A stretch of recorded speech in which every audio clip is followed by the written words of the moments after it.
जो group D की तैयारी कर रहा है वो काफ़ी लोग एनटीपीसी का भी एग्ज़ाम देने गए होंगे, जो भी स्टार्ट हो गया है। तो क्योंकि वो भी 10+2 से है तो वो भी भरे ही होंगे, तो कुछ आइडिया लगेगा ही एग्ज़ाम कैसा आता है कैसा नहीं आता है। तो अगर गए हैं तो ठीक है, नहीं तो आगे और एग्ज़ाम अभी डेट और भी चलेगा, 1 महीने तक आगे होगा। तो देखिए ग्रुप डी का हम लोग प्रिपरेशन कर रहे हैं। जो वेस्टेज है ज़्यादा साइंस, मैथ, रीजनिंग, और मैथ में आपको सरलीकरण करना है। सरलीकरण में क्या सबसे ज़्यादा बेस्ट है, सरलीकरण करने के लिए आपको स्क्वायर याद आना चाहिए और क्यूब याद रहना चाहिए। क्यूब 20 तक याद रहेगा तो तब भी चलेगा, स्क्वायर 30 तक याद रहना चाहिए, ठीक है। जैसे पूछ लिया कोई 25 का स्क्वायर कितना होता है, 625, 26 का स्क्वायर कितना होता है, 30 का स्क्वायर कितना होता है, ये आपको तुरंत याद रहना चाहिए कि माइंड बैठे रहे कि 12 का स्क्वायर कितना होगा, 15 का स्क्वायर कितना होगा, तो आपको गुणा भाग करने में बहुत आसानी होगी। आजकल का टाइम मैनेज का बहुत खेल है अगर आप टाइम बचा ले रहे हैं तो बहुत आप जान लीजिए अच्छा पेपर जाएगा आपका, क्योंकि जब गुणा भाग करने में लग जाएंगे समय ज़्यादा खाया जाएगा उसी में, ठीक है। और मैथ रीजनिंग ज़्यादा ही क्वेश्चन आते हैं और इसमें बहुत अच्छा नंबर स्कोर कर सकते हैं आप, ठीक है। और आपको टेबल जो है 20 तक याद रहना चाहिए।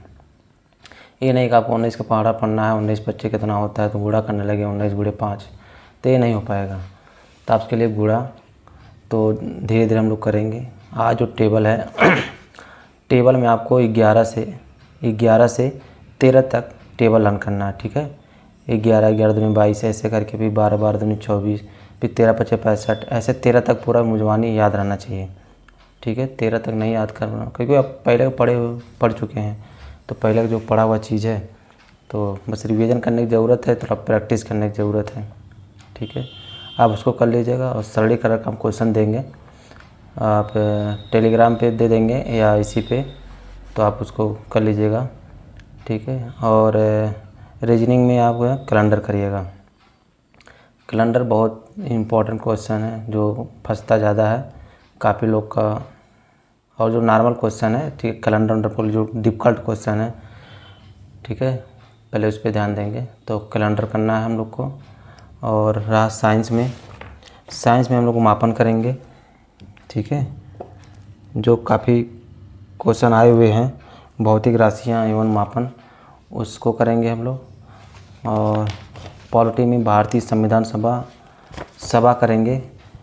और देखिए पॉलिटी जो हम कोई उधर आदर्श नहीं करेंगे, हम लोग जो लूसेंट का बुक है उससे करेंगे पॉलिटी। भारतीय संविधान जो पहला उसका है, मतलब पहला कुछ खास नहीं है, सेकंड वाला जो है भारतीय संविधान सभा है, उससे ज़्यादा क्वेश्चन आते हैं।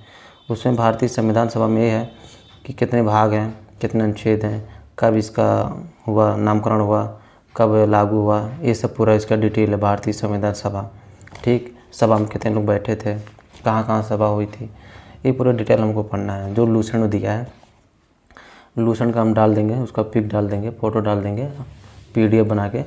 और आप डिटेल पढ़ना चाहते हैं ऐसे तो आप डालेंगे गूगल पर नहीं, यूट्यूब पे डालेंगे उस पर कि लो पॉलिटी बाई खान सर, तो आपको आ जाएगा।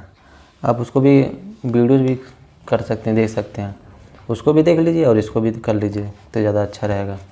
क्योंकि जो सुना और कहा हुआ थोड़ा माइंड में ज़्यादा बैठता है, पढ़ा हुआ थोड़ा कम बैठता है, तब उसको करके फिर इसको करेंगे तो अच्छा जाएगा, ठीक है। उसका भी डाल देंगे हम।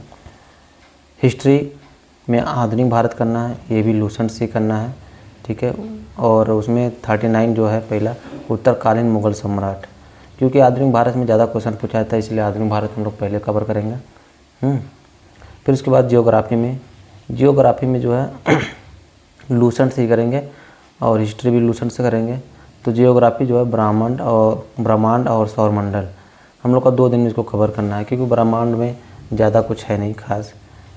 मेन इंपॉर्टेंट 2-3 क्वेश्चन होगा जो ब्रह्मांड से मिलेगा, सौरमंडल से ज़्यादा मिलेगा, क्योंकि जैसे भी बुध, शुक्र, शनि, बृहस्पति, कौन सबसे बड़ा है, कौन सबसे छोटा है, ठीक, और बड़े से छोटे क्रम में, ठीक। और क्या मौसी किसे कहते हैं, सबसे छोटा कौन है, मंगल ग्रह किसे, लाल ग्रह किसे कहते हैं, ये सब ज़्यादा जो सौरमंडल में आता है। तो 2 दिन में हम लोग कवर कर देंगे, ठीक है। इसको इतना करना है और PDF डाल देंगे, उसको करिएगा।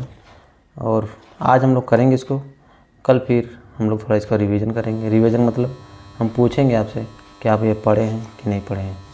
आप देखिएगा क्वेश्चन हम देंगे, तो अगर पढ़े रहेंगे तो आप उसको समझ में आएगा आपको कि हाँ क्वेश्चन उसी का है, और नहीं पढ़े रहेंगे तो नहीं हो पाएगा। ठीक है, आज के लिए इतना है और फिर कल मिलते हैं हम लोग।